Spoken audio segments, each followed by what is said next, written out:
I'd like to introduce today's speaker for SELT-Okinawa workshop. Dr. Velez is a Fulbright scholar visiting the University of the University of California, Los Angeles, or UCLA. Dr. Velez has strong passion in the field of foreign language teaching, brought her Okinawa, and 4th semester. She's heavily involved in interesting investigation regarding English medium instruction, or EMI, one of the hardest topics, drawing a growing number of researchers.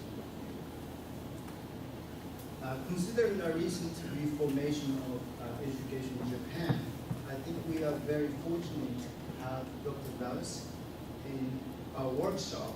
So please help me welcome Dr. Velez with round applause.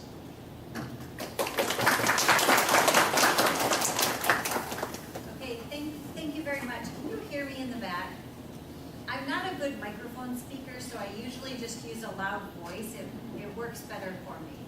If you can't hear me, then raise your hand and I'll speak even louder. But I want to thank you guys for taking the time to be with me today. Is there any way we can just, even if we could just turn off this one top light, that would be better for the projection here. It's perfect. Okay, you guys can all see the monitors. Okay, well, welcome today. Today I'm very excited to see so many novice teachers, students, advanced teachers, a lot of people here today to just talk about language teaching or English language teaching.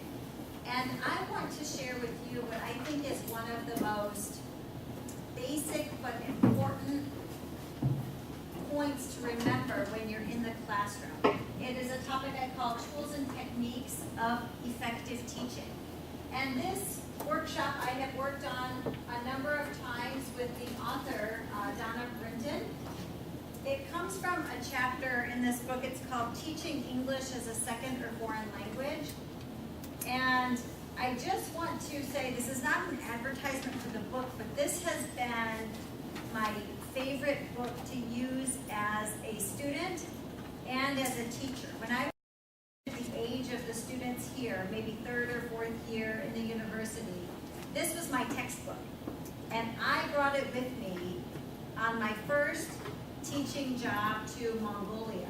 I was an English teacher in Mongolia. I brought this book and I read it and reread it and reread it and got a lot of ideas from it. And then I went into a master's program to teach English, and guess what? This was my course textbook again, but they had changed the book and had upgraded it. So I got to learn a second version of this book. And then I became teacher of the methods class on English teaching methods, and a new version came out again, and I got to use the textbook again. So this textbook has been with me my entire career, and I've even been fortunate enough to work with some of the authors. And so that's why I feel very connected with the ideas in the book. So if you ever want a really good textbook to keep with you to remember and refresh your ideas as you teach, I highly recommend this as just a basic book that has a lot of ideas. And today you'll get to see a little piece of what this is about in our workshop, Tools and Techniques of Effective Language Teaching. So what I'm going to do right now is to start with an overview of what is effective teaching. Okay, so tools and techniques of effective teaching. If you look at Richards and Farrell from 2011, they gave the definition that the notion of effective teaching is a difficult one to pin down precisely because two teachers may teach the same lesson from a textbook or teach from an identical lesson plan and teach it very, very differently, but both lessons may be regarded as very effective. And this, I think, is an interesting concept to keep in mind because if you are junior high school and high school teachers, usually your textbook is determined by the Ministry of Education. So there are many instances of junior high school teachers at different schools teaching the same lesson, but how they do it looks very different. So that's why it's really very difficult to decide what is effective teaching. So let's look through some principles of effective teaching. There are 8 principles, and they're on your worksheet here as well. These are all from Richards and Farrell, also 2011. And the very first principle is that the lesson reflects the professional standards expected of English language teachers. When you go into the classroom as a teacher, you have a professional standard to uphold. You need to prepare, you need to be present with your students, you need to speak to them in a professional manner. So that is the first principle of effective teaching. You need to have that professional persona when you go into the classroom. Next, number 2, it reflects a theoretically grounded and principled understanding of language teaching. So as a language teacher, you need to understand what it means to teach language and what techniques or what theories you can use to teach language. So if you understand language acquisition theory, how people learn languages, it also helps you figure out the best way to be able to teach language. So you can't go in and just teach. You have to have some thought about the theory behind what you teach.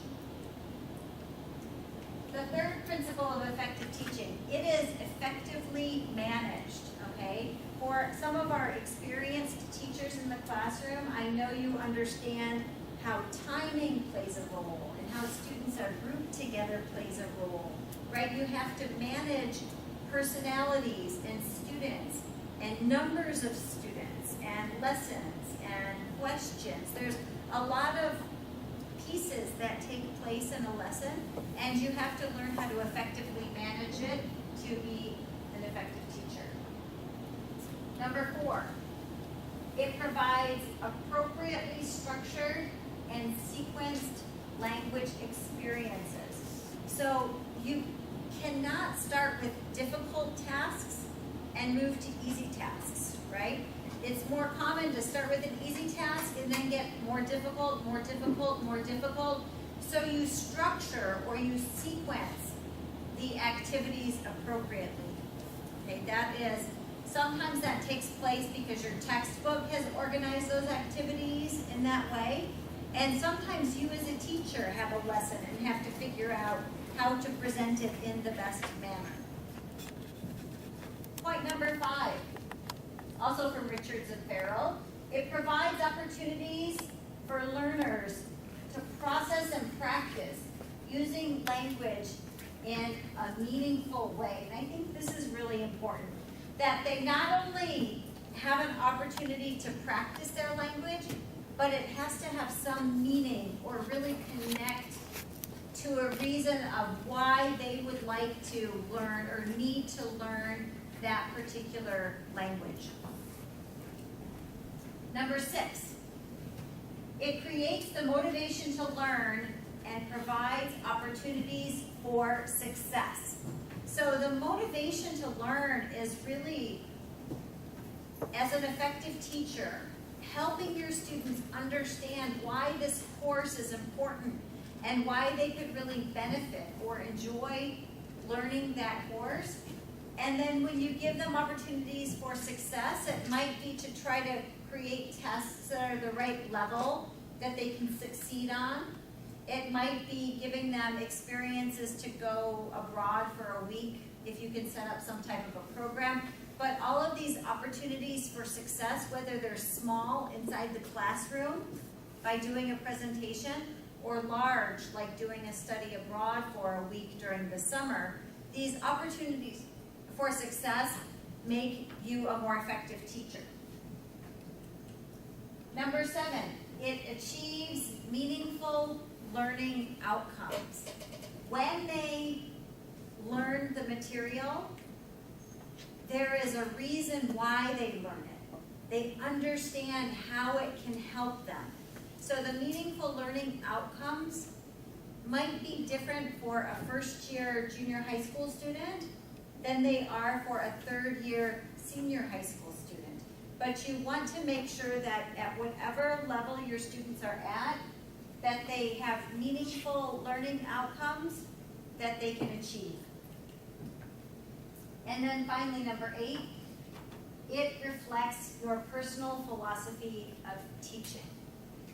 Every person has a philosophy of teaching, a way they think is best as a teacher, or the kind of teacher they want to be, the way they see education taking place in the classroom. And this is really important as an effective teacher because you are the one to deliver these lessons, and you can do it in a very powerful, meaningful way if it connects to your philosophy of teaching.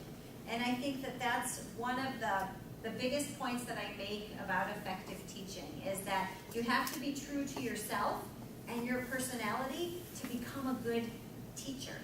And every personality can be different, but if you let your personality come out, then you will be effective because you are able to feel more natural and comfortable in front of the classroom. So these are 8 basic principles of effective teaching. So now what we're going to do is we're going to do a little activity, okay?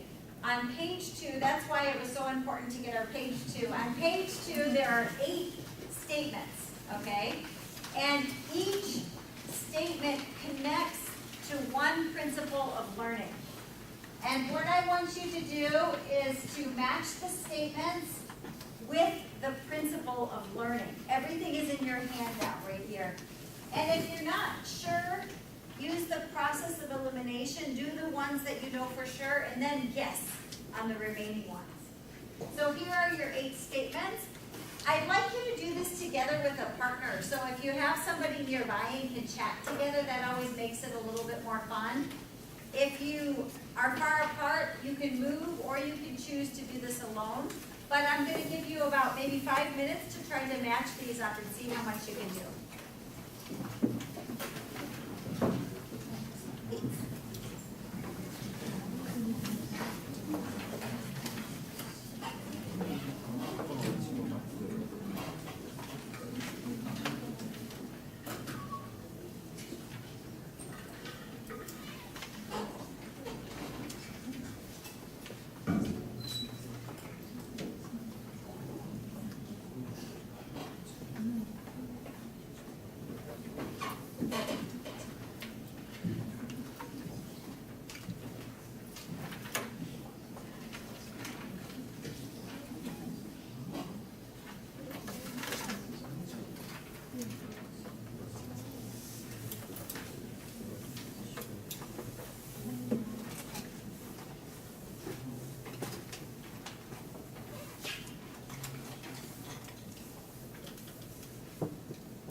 let's go through these just in the interest of time. I want to make sure to have enough time to answer questions at the end. So, statement number 1, the teacher is familiar with instructional methods and their underlying principles, effective classroom techniques, materials, and assessment strategies, okay? What is that one? Which number? 2. If you look over at 2, 2 reflects theoretically grounded and principled understanding of language teaching, okay? So that's, I think, connects to the instructional methods. Let's look at the second one right here. Sequences activities that lead towards successful completion of lesson goals and objectives. What is that one? 4. Very good. I heard lots of 4s right there. Okay. The next one. The teacher accesses specific and observable skills or competencies at the end of the lesson. What did you guys put for that one? 7. Very good. You guys are doing well with this. Okay, the next one. The teacher negotiates an understanding of the competencies or skills the course is addressing, and then refers to them in their planning and reviewing of lessons. Which one is that?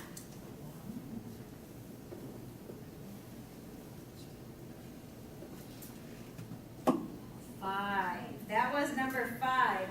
It provides opportunities for learners to process and practice using language in a meaningful way. Okay, so that's connected to 5.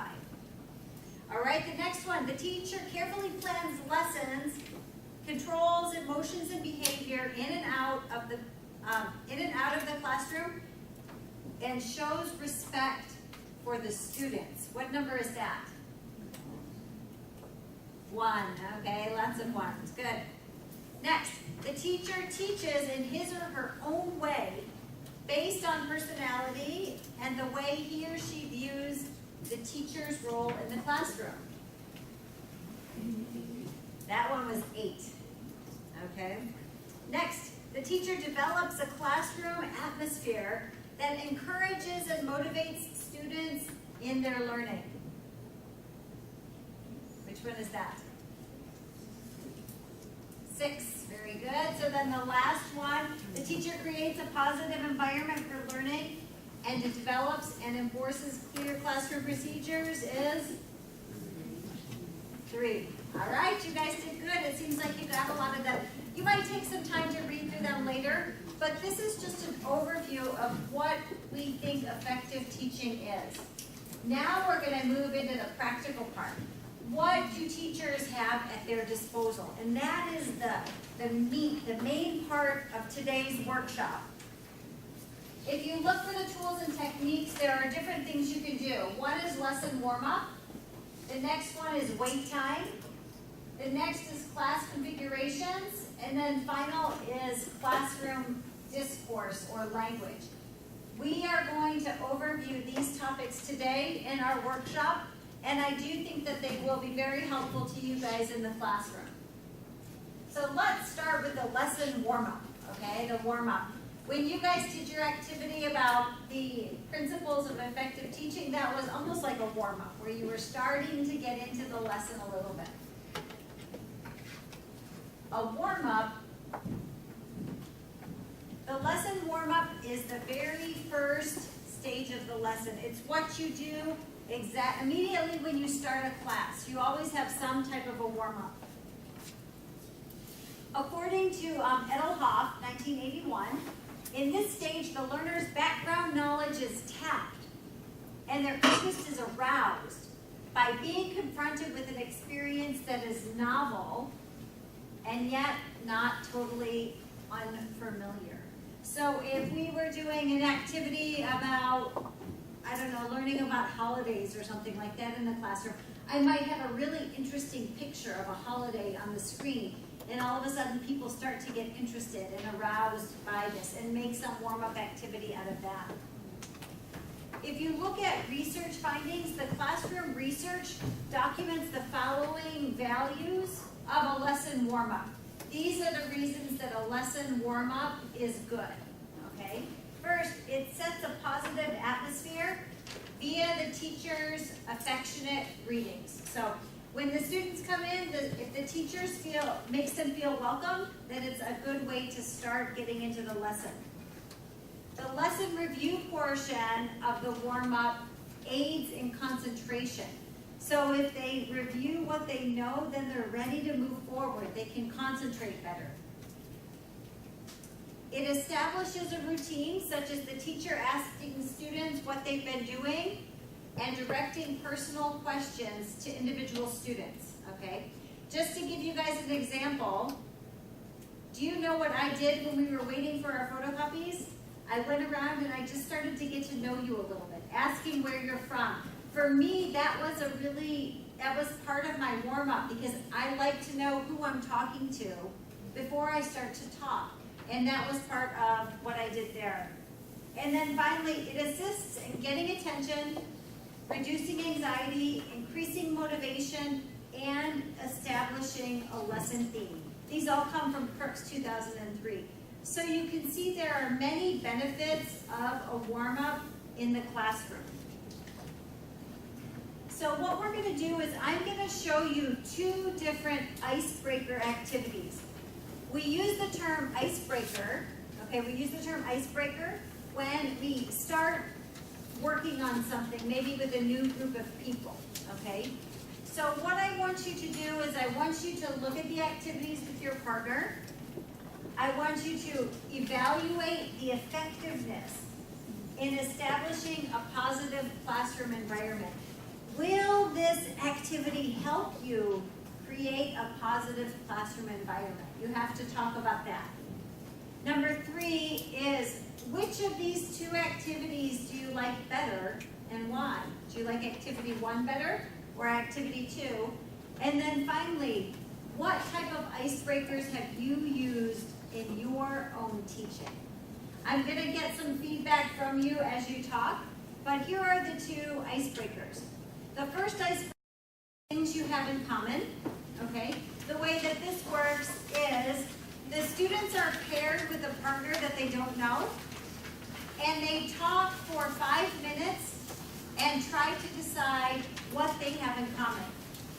The goal is to find as many things in common as possible. So I could go up and talk to you, oh, all right, let's see, do you like animals? Do you have a family? How big is your family?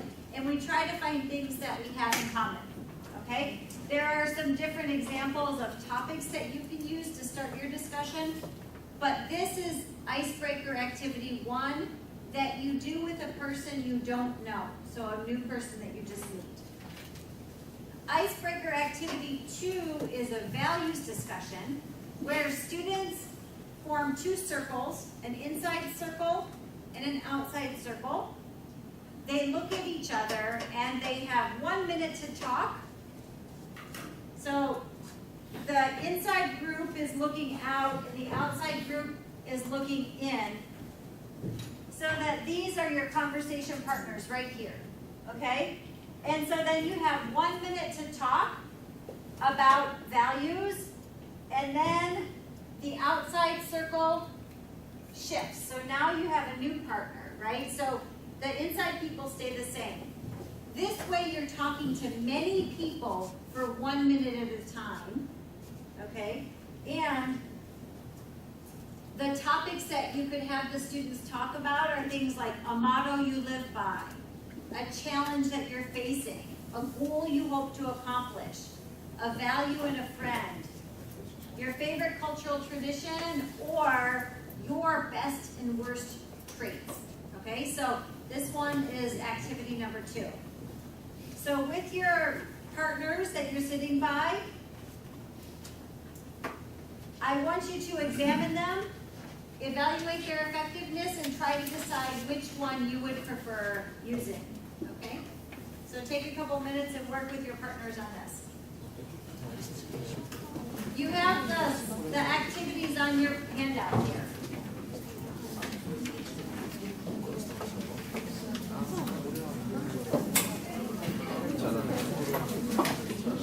Right on the top of page 3, you have an example of the 2 icebreakers.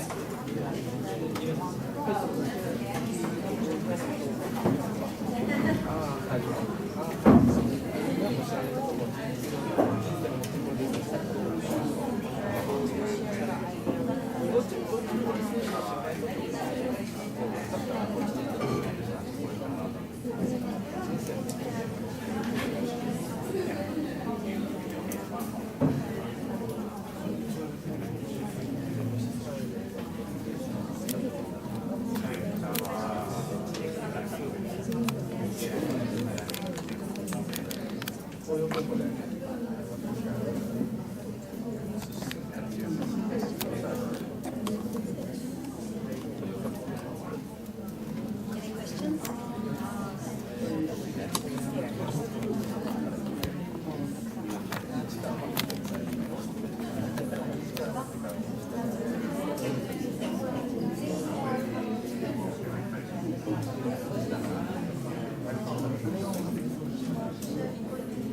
Right? So I like just recently.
Okay, I think you guys have all had a chance to talk about these.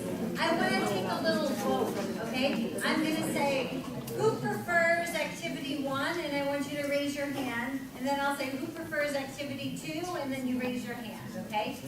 Who prefers activity 1, things in common? Okay, who prefers activity 2, values discussion? All right, so somebody who prefers activity 1, I saw you guys right here. You're right in front of me. Why do you prefer activity 1? This little group right here, yeah. Yep, yeah. Any either of you guys, right? This little group right here. You guys are activity 1. I think to find a common and interesting student.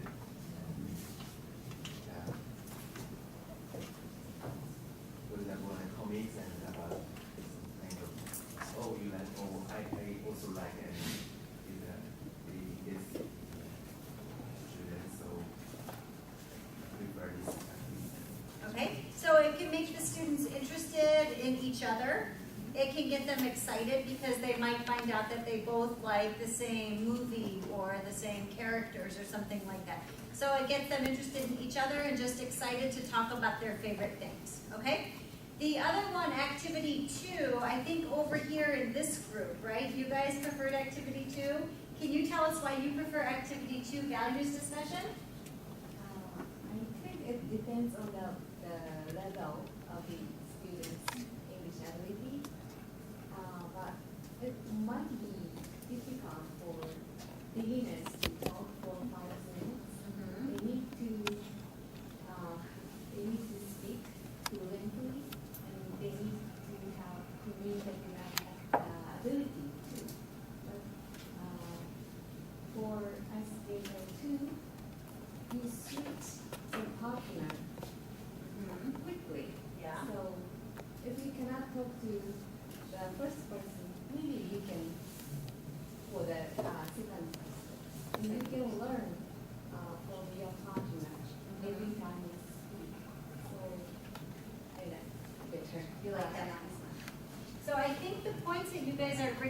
think, are both very good points, right? They each of these activities are really good activities, but they serve different purposes. And your idea of they get to practice it again and again and again in these smaller chunks, that is really helpful. You could actually use either of these activities with topics of your choosing. So if you're concerned about the novice students not being able to talk about certain topics, you could switch the topic to something easier. But I think they all have very useful effects. And no matter what you do, the whole idea of a warm-up really can set the tone for a good lesson every single day that you use them. Okay, now let's move on, to wait time, okay?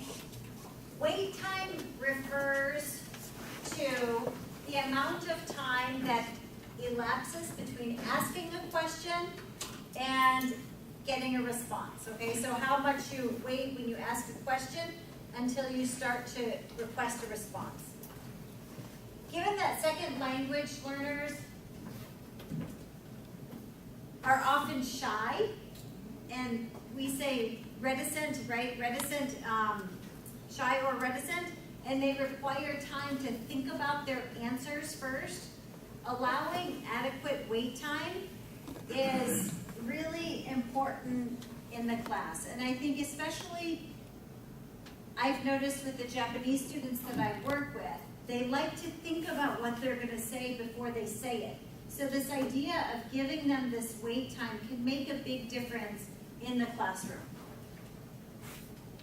So Noonan and Lamb note, they did a lot of videotaping of classrooms, and they noted that the average teacher allows 1 second or less of wait time, okay? What did you do this weekend?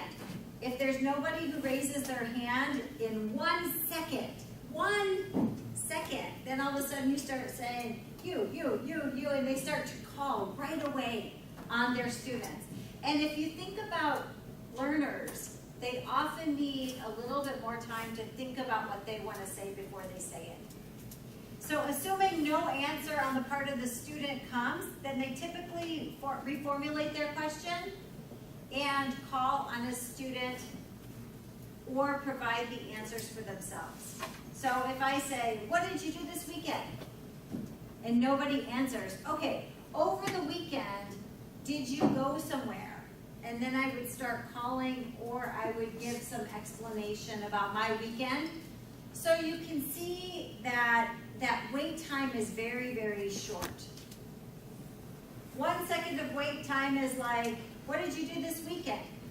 How'd it go? Right? Very, very fast.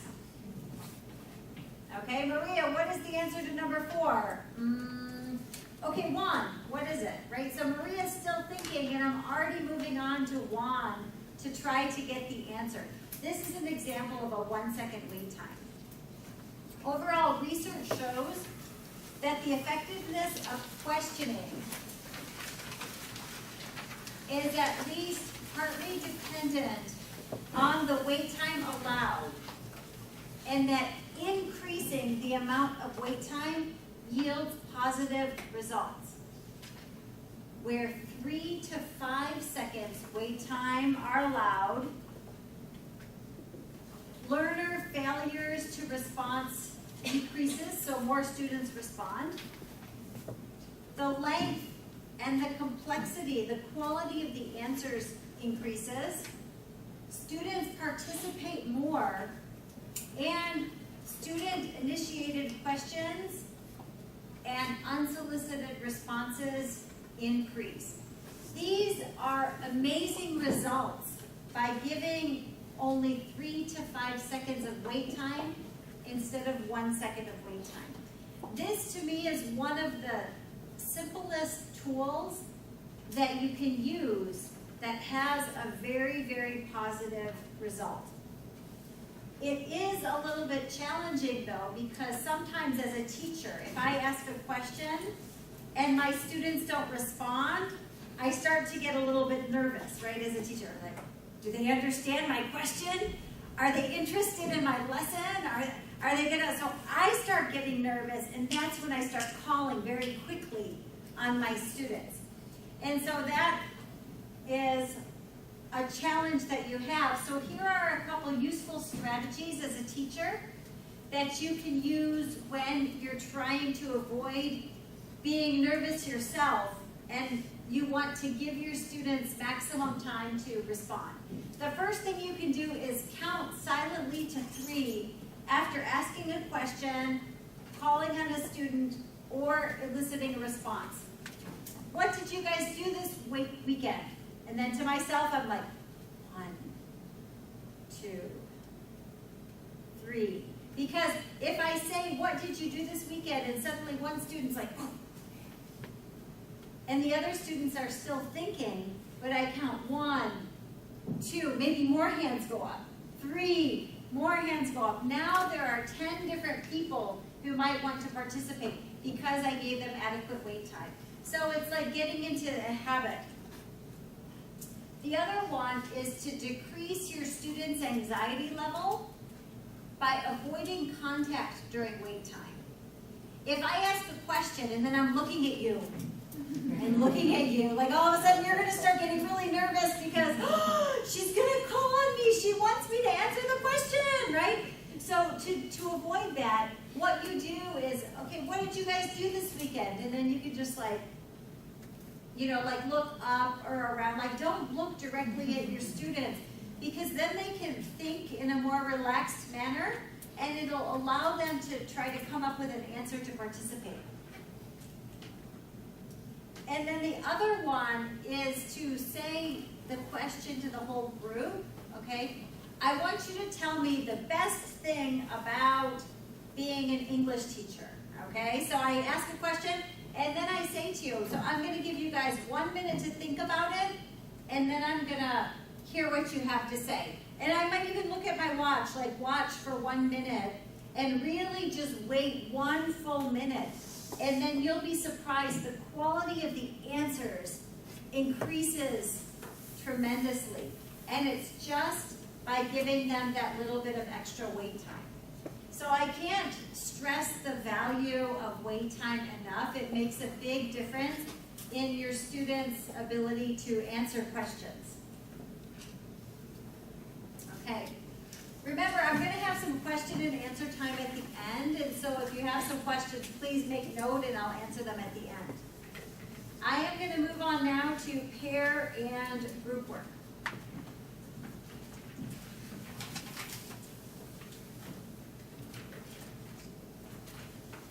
Okay, so when you're implementing or you're using pair and group work, a fundamental decision that the teachers face is whether to conduct an activity as a whole class activity or as a group activity or as a pair activity, right? So as a teacher, you have to make a decision about what configuration you can put the students in that'll be the most effective.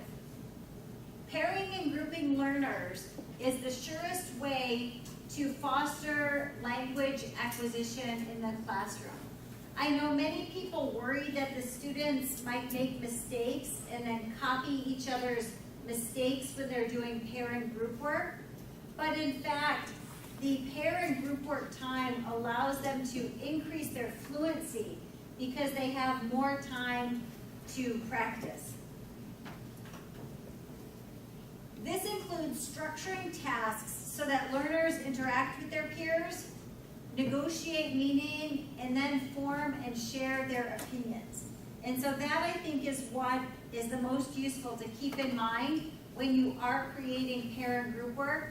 You're giving your students a chance to share their ideas with the partner, even if they make mistakes in their language. They're still being forced to find a way to use their language to communicate. So what I have in the next task, task number 3, I'm going to give you some different situations on the next slide. And you have to decide which configuration would you choose.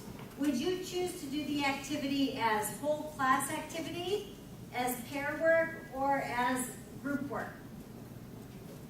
In which circumstances do you typically use group work or whole class format? And when do you use pair and group work? So I want you just to keep this in mind when you're making the decisions. So here are 10 different activities, and I want you to decide if you would use whole class activities, group work, or pair work with these activities, okay? I'll give you guys about 5 minutes to work on this.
belonging, would you use whole class, pair, or group?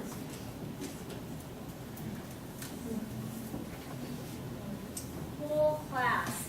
We say whole class because the sense of belonging, we want them to feel connected as a group, as a unit in the class. And so that's where I would do whole class activities. Sorry, to practice a dialogue, you guys already saw my answer over there. That's a pair work. That's always nice. You might need to use group work if there are 3 speakers in the dialogue, but mostly pair work is a very common way to practice a dialogue. What about number 3, to do jigsaw reading or listening? I think that maybe that one, do you guys know what jigsaw reading is? Let me see, yes or no? Some people know. So a jigsaw reading is where there are 4 groups and each person reads one piece of a story. So this group group has one piece, this has one piece, this has one piece, this has one piece. And then I take one group and put them together, and then they have to share their part of the story with new people who don't know it. So I'm kind of giving away the answer by explaining a jigsaw activity, that it would be done in groups. If you do not know what a jigsaw reading or listening activity is, I recommend researching it because it's a great technique to use in the classroom. I use it often in the classroom. It really forces your students to take ownership of a small piece of information and then practice sharing it with other people. Okay, what about number 4? To increase student interaction opportunities, what would you use? Pair, group, or whole? This one is pair or group, okay? Because if I'm talking to you for 60 students for 60 minutes, each person will have very little time to talk, maybe 30 seconds to talk, right? But if I have 60 students and I let you do group work for 10 minutes, then you have a lot more time to talk. If you do pair work for 10 minutes, then you have even more time to talk. So if you want to increase the amount that your students are talking, do more pair and group work. Okay, number 5, to encourage the skills of cooperation and negotiation. Is that whole class, pair, or group? Pair and group, good. So some of these can be done with smaller or bigger groups, right? A pair is a group of 2 people. What about number 6, to present new material? Whole class, that's the most effective way, right? Number 7, to quickly check the answers on a task. Whole class, pair. I think pair or whole class could also work out. If you have them in pairs, they can check each other's work quickly, right? If you're having them check it by themselves. Number 8, to discuss answers on a task, like problem solving. Group work, right? So you can problem solve better when you're working in a group, so you can share ideas. Number 9, to give task instructions. Whole class, you need to give everyone the same instructions. It's much faster. And then finally, number 10, to gauge the mood of your class. That one is also whole class. So all of these techniques can be used for different purposes within the classroom. I'm going to talk for a couple more minutes and then we'll take a little break. We just have a couple more slides in this category.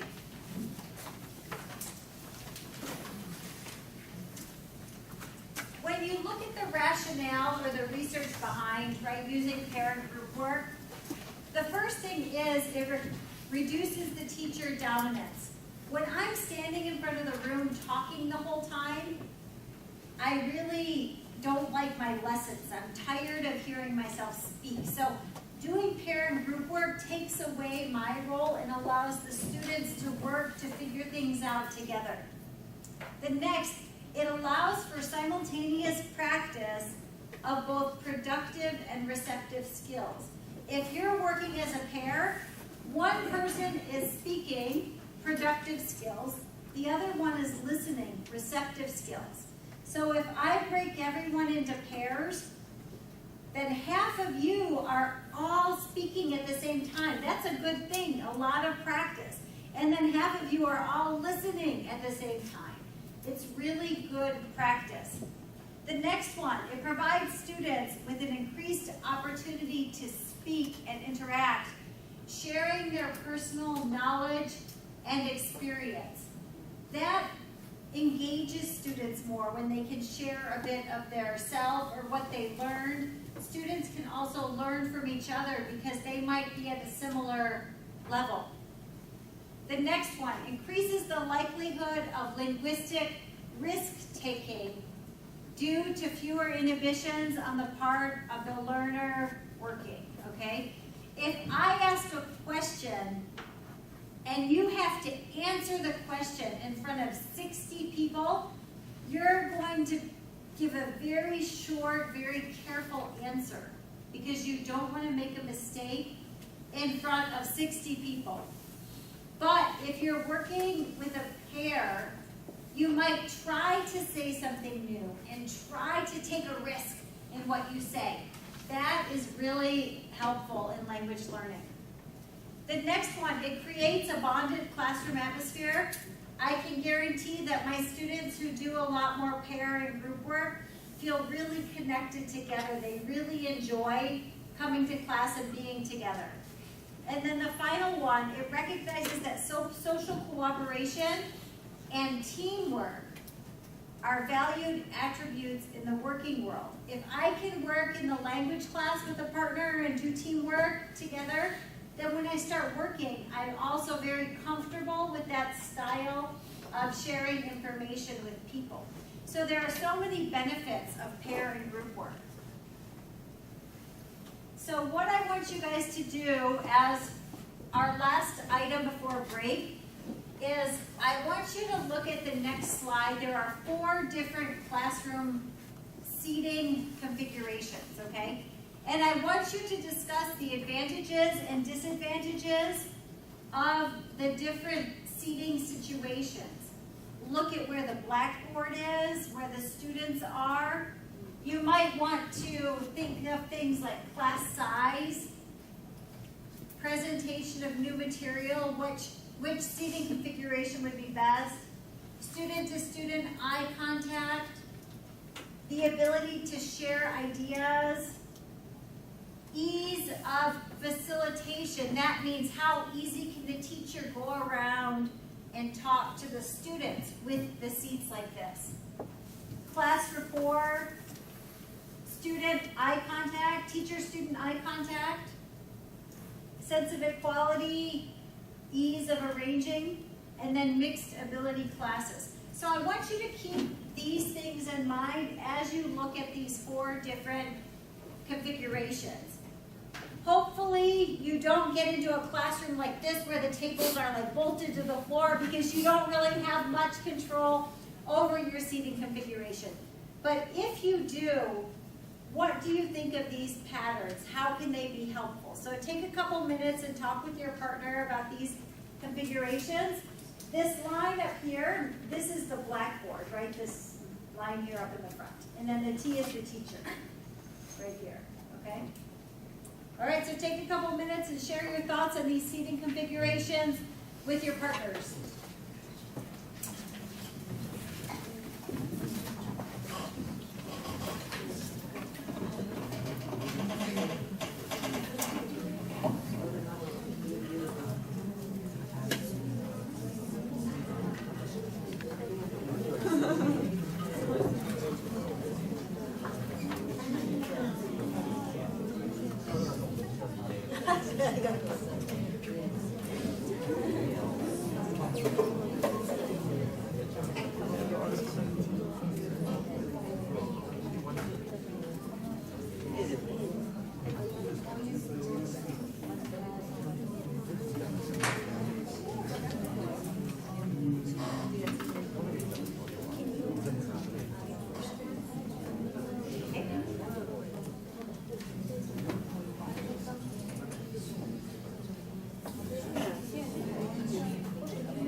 Think about it, okay?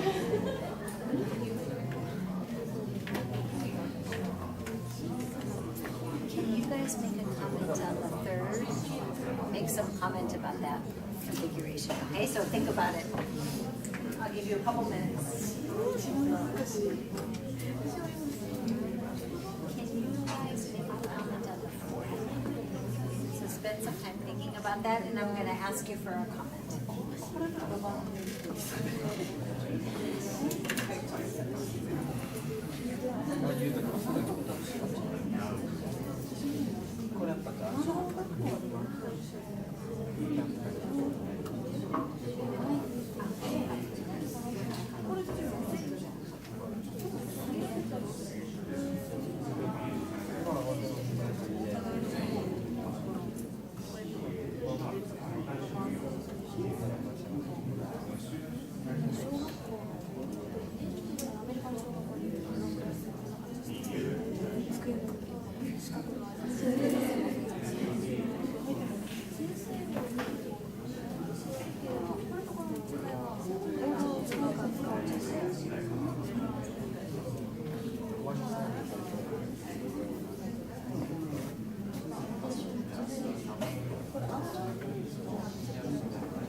Sharing your ideas during our pairing group work, right? You got lots of time to talk and share your ideas.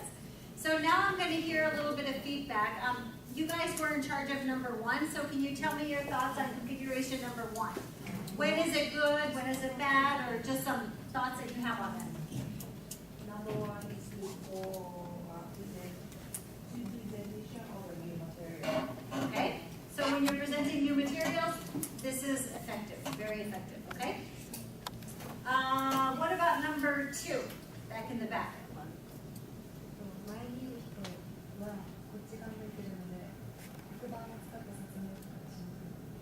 You have to say it a little bit louder, and if you can even do it in English, even better. Sorry, we're putting you on the spot a little bit. 前に座ってるこっち側を見てる人たちは黒板に背を向けてるので黒板を使った説明とかがしにくいと思います。 Okay, so these people right here in the front, right? Yeah. So if you are using the board at all, this configuration isn't so helpful because they don't have access to the board right here. Okay, when would this be a good configuration? Does anyone have an idea of when this would be? So in this case, if you're using the board, it's a difficult configuration, but if you want the students to have eye contact with each other and like be connected, it can be a very effective technique to use. Sometimes I use this technique with smaller classes because then it's more like a group instead of a teacher teaching down to the students one, okay? So what about this one right here? Who is in charge? You guys in the back, number 3.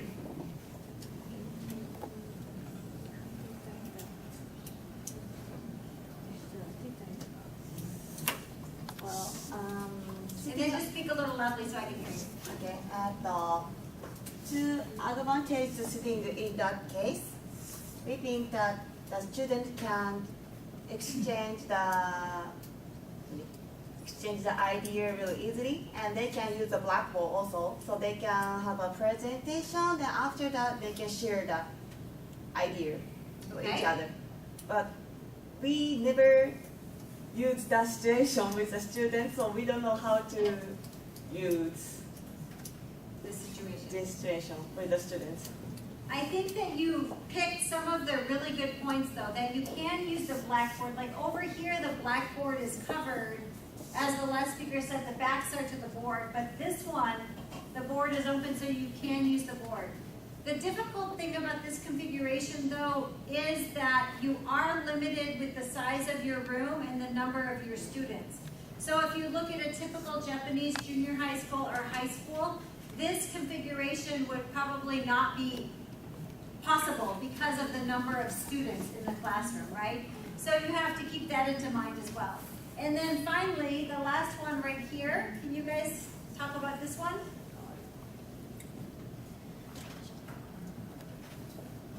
Number 4 is students share the ideas with group. It is an advantage. Yes. This one one, you can make some version of this in many classrooms. The students get to share ideas with larger groups. You do have a little bit of people with their backs to the board, but if you're on an angle, they can also twist a little bit and still see the board, but have that space to really work together with their groups. So I think you can see that when you're talking about pair or group work, you can make different configurations to help facilitate that. In this classroom with the desks bolted down, I have to have you just talk next to or maybe a little bit front and back. That's the only thing you can do in this situation, but you can still promote pair and group work even if your furniture, the desk and the table is not an ideal situation, okay? So why don't we take a 10-minute break? And right now it's 4:15. 5-minute break, 5-minute break. Come back at 4:20. So if you need to use the restroom, come back out and then we'll get back. All right, I heard the bell. I think that means it's time to get started again. I hope you're writing down questions you have because I'd like to answer them at the end. We're going to go into the last section of our workshop, which is on teacher discourse sequences. When I say discourse, I mean just like the conversational sequences, like the conversation you would have with your students in the classroom. The goal of teacher discourse, okay, so according to Richards and Farrell, we've used a lot of their work here. Language is used in many different ways in second language classrooms, since it is both a means and the end of learning. So you use language to teach, but the goal of the class is for the students to use language, right? So it kind of comes into play in a couple ways. A crucial aspect of language classes, therefore, is the way in which teachers use language to support and manage the process of language learning. So how do I use language to help you learn language, right? So it's kind of this back and forth that I want you to keep in mind. The first, based on videotapes of classrooms, the very first type of interaction and the most common one in the classroom is one that's called IRE. You hear this a lot, initiation, response, evaluation. IRE. Videotape after videotape after videotape of classrooms shows teachers using this pattern again and again. So the IRE sequence, it is teacher-led. So the teacher starts it, and it's a 3-part sequence. The teacher asks a student a question or introduces a topic to find out what the students know. So what do you know about American holidays or something like that, right? Or what holiday was yesterday, right? The teacher asks some question. A student responds, and then the student answer is evaluated by the teacher, who makes a brief reply such as good, oh yeah, good, or no, that's not quite right, okay? So the teacher judges the student answer with a good or not good response, depending on the response that was given. This is the basic IRE sequence. This interaction ends with step 3, like good. What holiday was yesterday? Thanksgiving, good. What holiday is next month? Christmas, good, right? You know, something like that, where you go through. It ends with step 3, and remember, the IRE is the most common type of classroom discourse sequence. Okay, so initiation. Number 5, is it raining outside? Juan says, yes it is. The teacher says, right. Number 6, is it a cloudy day? Right, and then it keeps going and going and going. This is your IRE sequence. So if you look at the IRE sequence, the advantages, it's a very efficient way of conducting a lesson. You can ask a lot of questions, get a lot of answers, say it's correct or not, and then move on. So it's very efficient. The next one, it can provide a useful framework for controlled practice. If I am practicing a very short type of interaction, I can do it many times with my students. What is your favorite color? Red. Good. What is your favorite color? Pink. Good. And you can go through and control the lesson very carefully. The last one is it allows the students to display their knowledge of the target structure. So what is your favorite color? My favorite color is red, right? They might have to practice making that sentence. And you can give them the opportunity to practice that controlled sentence in this sequence. So there are many advantages of using the IRE sequence, but there are also disadvantages. Okay, the first one is typical of a transmission mode of learning. I'm just transmitting information. It's not really deep learning, it's just some very surface level transmission mode of learning. The second one is that it prompts the learner to say what the teacher wants him or her to say. So you don't have so much freedom to say what you want. There's one correct answer, or, I guess with color, you can have many, but there's an expected answer that is coming up. The next one, 3, it is typically devoid of communicative intent. We're not sharing ideas so much as answering a question. So we can't really communicate so well with this sequence. And then the last one is that it may reflect negatively on a teacher's ideology and notions of power in the L2 classroom. If I'm up here asking question after question after question after question, it's this idea that I am in charge, I have the power. And so that could be a negative interpretation for people who feel like the classroom is more of a back and forth as opposed to the top-down teacher leading everything. So you have to just keep that in mind when you're using this sequence here. There's another sequence that is called IRF, which is initiation, response, and then feedback. It's also a 3-part classroom sequence, and as you can see, the I and the R are the same, initiation and response. The difference is that third piece, okay? So the teacher asks the student a question or introduces a topic, a response is given, and then the initiator or the teacher uses the response to move the conversation forward. So it's not stopping. Remember, IRE, when you get to the evaluation good, it stops that part of the conversation. But with IRF, initiation, response, feedback, you want to continue. It's almost like links. You want to keep continuing, getting them to move together and to grow. So let me give you an example of this.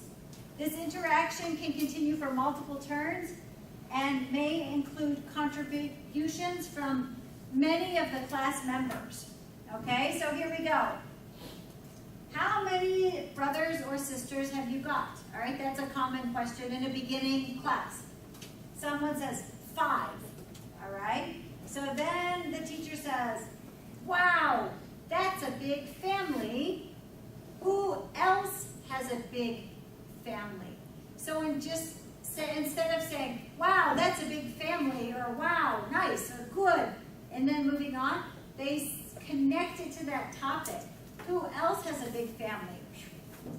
Okay, how many people are in your family? And then it continues on and on. This is what we call the re-initiation, because this question only came about because of this response, okay? So because of the response of a big family, it came about.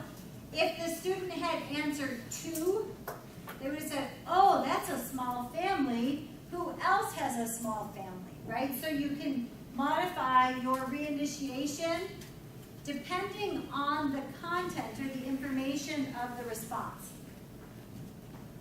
So what I want you to do with your group mates, this is our last activity of the exercise today, is I want you to examine 2 types of classroom discourse. And first I want you to say which one is IRE and which one is IRF. And in your groups, I want you to discuss how the teacher could transform the sequence to make it more meaningful, okay? How could it be more meaningful, full of information and richer? So I'll give you guys about 5 minutes to work on that one.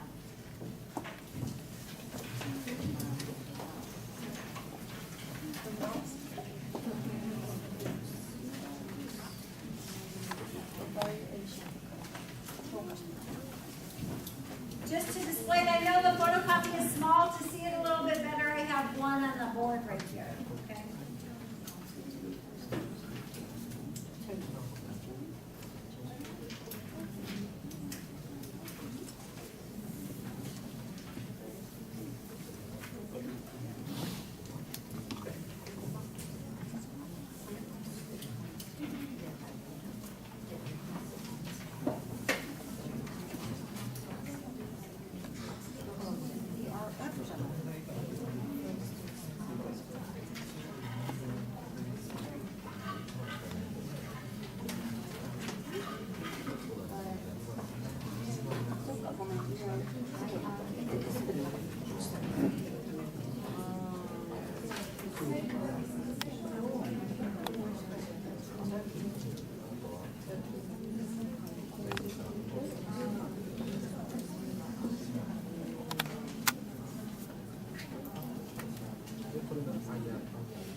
You guys come up with an idea for number 1, that discourse sequence 1, how to make it more meaningful, how to make it better, okay? And you guys kind of work as a group and try to figure that out.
Okay, let's come back together and look at discourse sequence number 1. Okay, first, discourse sequence number 1.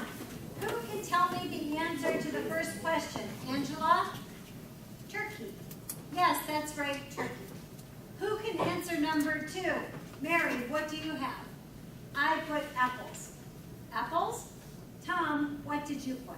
Okay, is this IRE or IRF? IRE, right? So it's kind of moving on, chunk, chunk, chunk, chunk.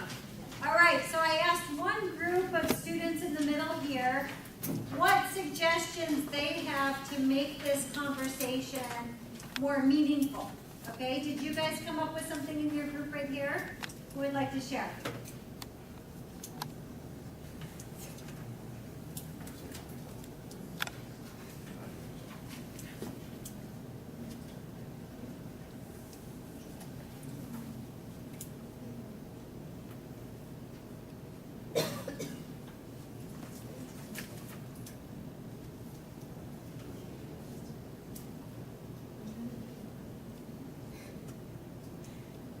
Hold on a second.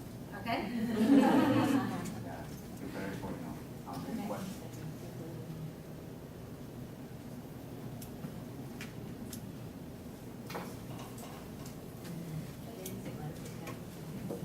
Teacher asked Monica about turkey, like, have you eaten turkey, or when people eat turkey or something like that. Okay, so over here, rather than just at the end of turkey and then right and moving on, or what did she say? That's right, turkey. Who has had turkey? Did anyone eat turkey yesterday, right? What does it taste like? There are so many different questions you could ask to continue that answer. So that's a very good idea. Instead of stopping at turkey, taking maybe another minute or two to talk about that, or maybe even 2 or 3 more statements about that. Very good. Thank you guys for going through and contributing to that. Okay, the next one. Discourse sequence number 2. What are some characteristics of crows? Fly. They fly. What else? They're black. They're black. What else? They like homework. I didn't call on you, George. Okay, sometimes that happens right where the students speak out of turn. They screech. They screech. They caw. Daniel. They call really loud. They squawk. They're loud. What else? Right? So is IRE or IRF?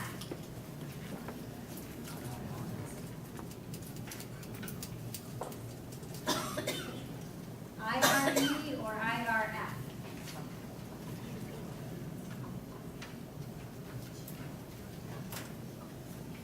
Sheen, what do you think? IRE or IRF? IRF. This would be more like an IRF because you keep going, what else, what else, what else about characteristics of a crow. So you're trying to get more ideas out about the crow. And so what else, what else, what else? You're building on that idea of the crow, okay? But that being said, this still could be a little bit richer, a little bit more enlightening. Who did I ask to do this one? That one, that group? Okay. What would you guys do to change this sequence to make it a little bit more meaningful?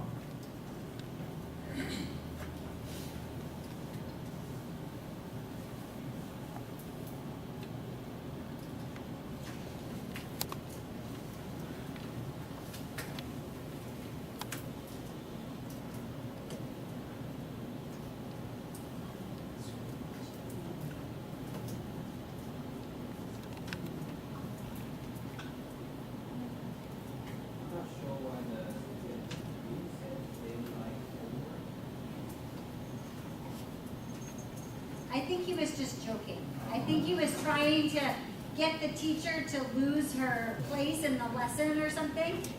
That's my guess. And I think maybe junior high school and high school teachers maybe can imagine a student who's trying to like get you to like lose your place and get all flustered. And so I think that was the motivation behind student number 3. I feel like student number 3 doesn't know what the goals are, so that's why he said what he said. And I guess the problem is that people should ask like why do you think so? Okay. Probably the student don't know about goals because they are smart, so they just know that. So probably the teacher can talk more about what he means by that. Okay, so making sure that student number 3 understands what a crow is, that the crow is the bird, and so how do you connect homework to bird? So like actually asking more details about that comment rather than moving on. Okay, that was your recommendation there. So there are a lot of ways you can enrich sequences, and as teachers, I want to encourage you guys sometimes, if you have the opportunity to have a coworker sit in on your class, have them count if you do IRE or IRF, or if you can record your lesson just on a recorder, go home and count how many times you do IRE or IRF. Sometimes you don't know what you're doing until you watch your own video or you listen to your own video. Back there, Goya Sensei is taping me, and if I watched it, I'd probably find all of these things that I might like to change with my own presentation style, whether it be the times I use IRE when I'm talking with you guys, or maybe the times that I do other behaviors. But I think that if you are conscious of your classroom discourse, or if you want to understand your discourse better, try to record yourself and listen to it.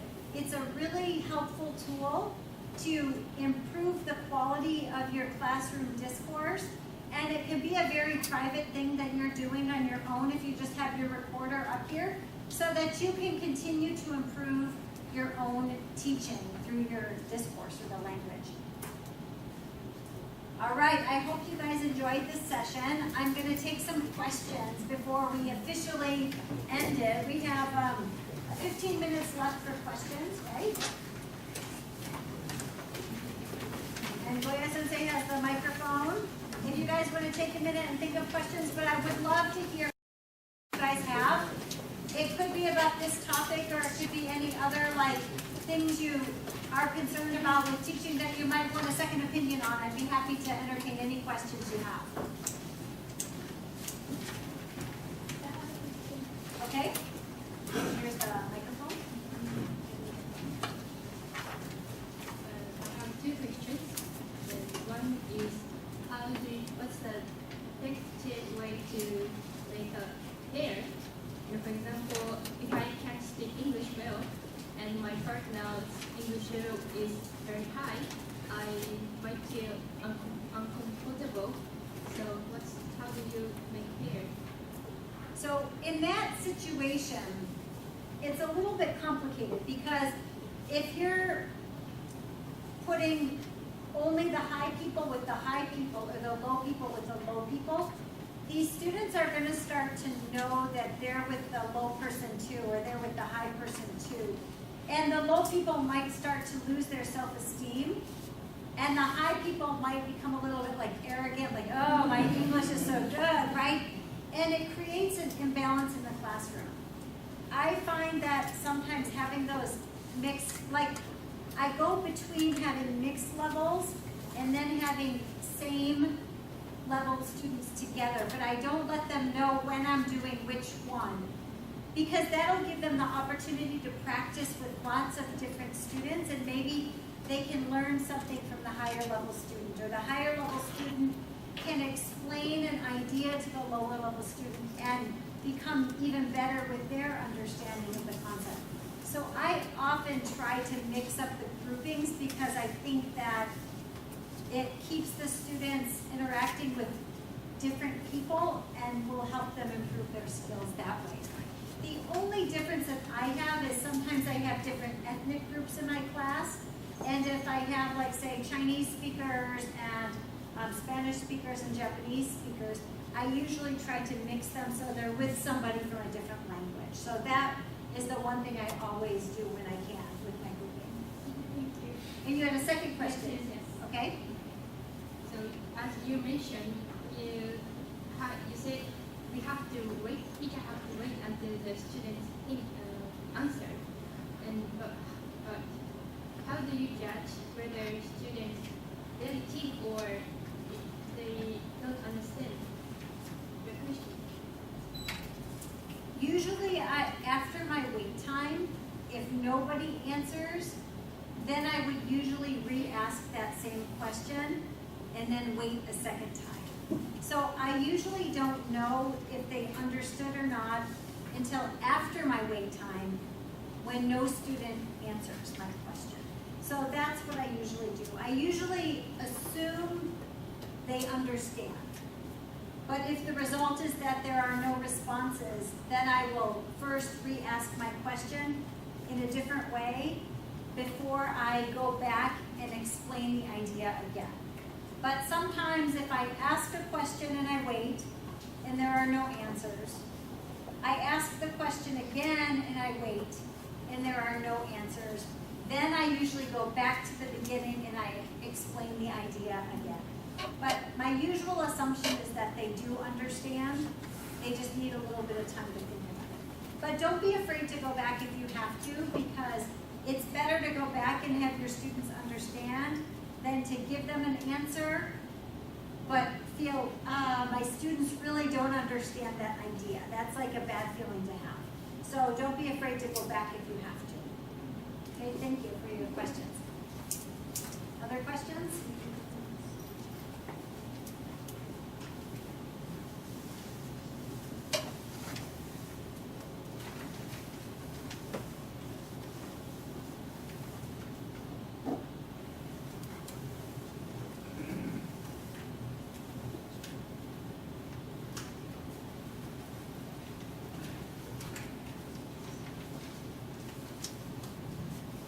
Thank you very much for your great presentation. I really impressed your presentation. And I have one question. Something like this type of workshop, sometimes we have group works and discussion. And in this case, which language should we use? You know, that question came up when you guys were having your work, okay? This is a really interesting question that only has an answer depending on the goal of the workshop, okay? So for this workshop, when I think about it, the goal of this workshop is to give you guys ideas on tools and techniques and to get you to think about and understand these ideas. This workshop is not about improving your English language skills. It is about improving your teaching techniques. And so in that case, because the goal is to focus on teaching techniques, I don't care what language you use when you're talking about the techniques, because I want you to try to understand and figure them out. So if it's easier to do that in your native language, I feel like it's better for you to have a good quality discussion in Japanese to understand the ideas, and then you can use them in your classroom. Now, I use that same principle when I teach my English medium of instruction classes. They're learning some content or information. It's not about developing English skills, so I let them have group work discussions in Japanese if they want, or English. It doesn't matter.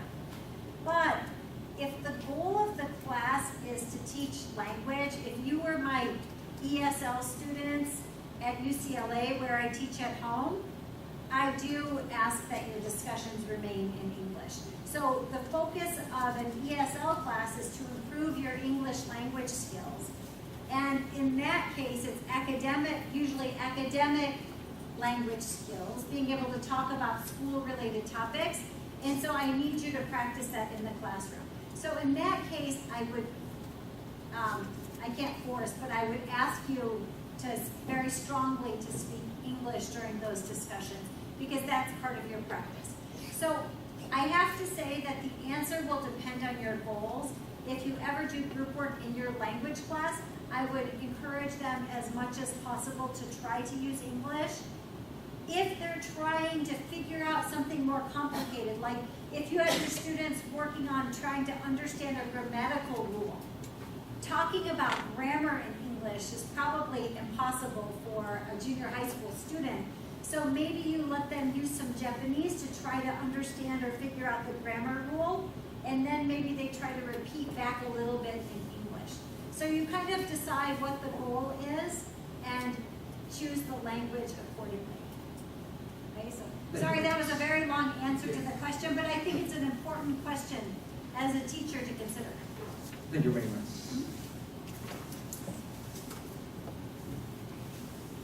Maybe one more question or maybe comment will be appreciated as well.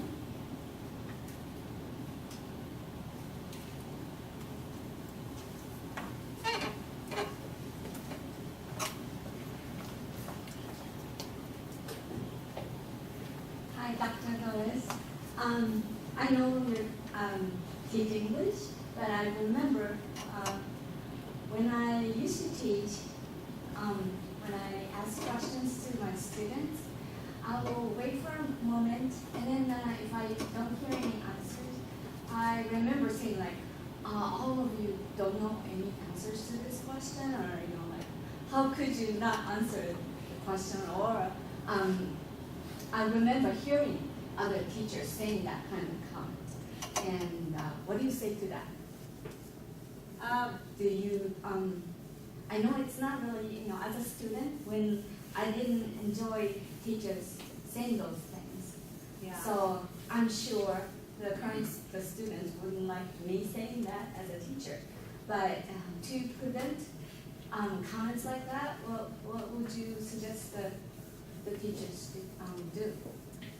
I think that in that situation you want to look at, I would look at my students, like first I would say, okay, who are my students and why aren't they answering questions? Okay, that's like my first thing that I would think about. And so if I look at my students here, even at the University of Ryukyus, if I ask a question, there's almost never a time when everyone's raising their hand to participate and answer the question. And that is part of a cultural difference as opposed to lack of knowledge. So I try to separate out culture and knowledge when I can, because different people respond in different ways. And so in that situation, rather than expecting the people to raise their hand and volunteer, sometimes if they don't answer the questions, but I call on them and I say, Yumiko, and then Yumiko will answer the question and have a very good answer to the question. That student just was not feeling comfortable raising their hand to answer the question. So I would recommend, instead of saying you don't have the answer to the question or whatever you hear from your coworkers, I would get into a practice of giving them the wait time and then saying that I'll call on you, and the students have to be prepared to answer that way if they can. And I think that is helpful in a number of different ways, because if I have a class of mixed students from Europe or South America or Asia, different places, I usually have like my South American students, my Brazilian students are always raising their hand, like right up, ready to answer, but then I never hear from my Asian students. And so what I started to do is to actually call on names rather than by hands so that I could hear ideas. So that would probably be my recommendation, is to first ask yourself, who are my students and why aren't they answering the question? And if you could think about that, then maybe you can change your teacher behavior a little bit to get the answers from them, because I am positive that there are answers inside their mind. They're just a little bit nervous to say the answers. So that would be my feedback on that question. Thank you. Thank you. Okay, unfortunately, we are running out of time, so thank you very much, Dr. Velez, for your workshop. And I understand you might have a lot of questions in mind, and it's not, it's not really comfortable to asking that question in front of people. So if time allows, Dr. Velez will answer to your question after the workshop. Okay? Anyway, thank you very much for your workshop. Let's have closing remarks from Professor Tsuha from Okinawa International University.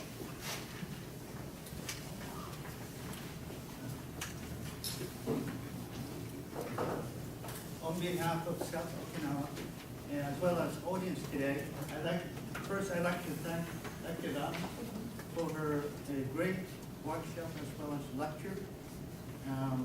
Thank you very much. And school curriculum are about to be changed in a couple of years.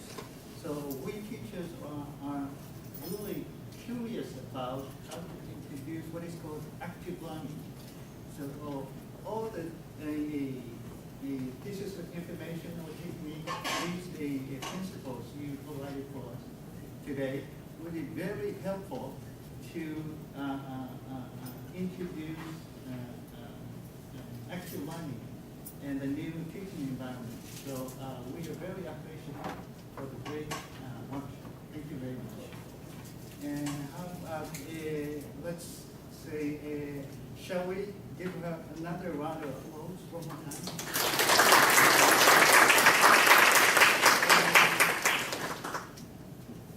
For audience, we, Okinawa Eigo Kyoiku Gakkai, are hoping that you'll be able to implement some of the ideas or techniques we got from Dr. Velez today in your own classes in time to come. Thank you so much.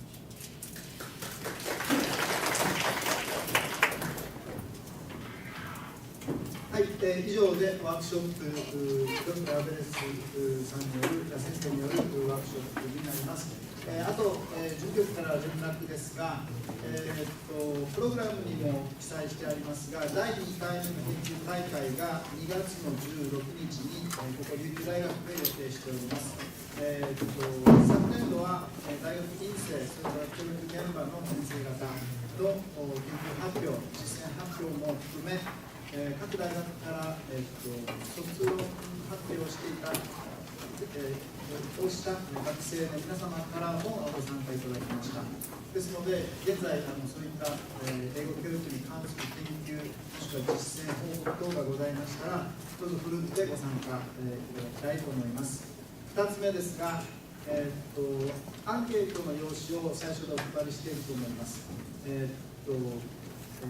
アンケート記入しやすいような工夫をして心がけておりますけれども、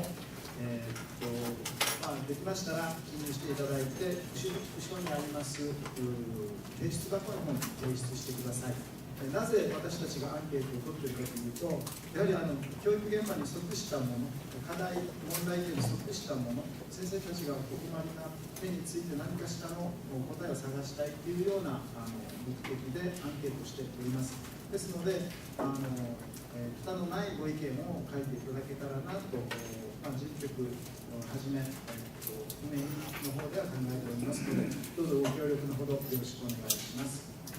すみません、あと1点、沖縄英語教育学会起用の第16号の原稿を募集しております。締め切りは今年度、すみません、今年の12月28日、これは仕事納めの日になりますので、これ以降僕は受け取ることができないんですね。ですので、受け取ることができますけど、年が、1月になって年が明けて1月になってしまうと、ちょっと発刊が遅れてしまいますので、できましたら、12月28日までに、必着ということで、よろしくお願いします。以上になります。先ほども言いましたが、ベレス先生、もう少し時間、いらっしゃると思いますので、もしご質問等ありましたら、どうぞ、質問してください。ありがとうございました。お帰りの際には忘れ物等ないように気をつけてください。お疲れ様でした。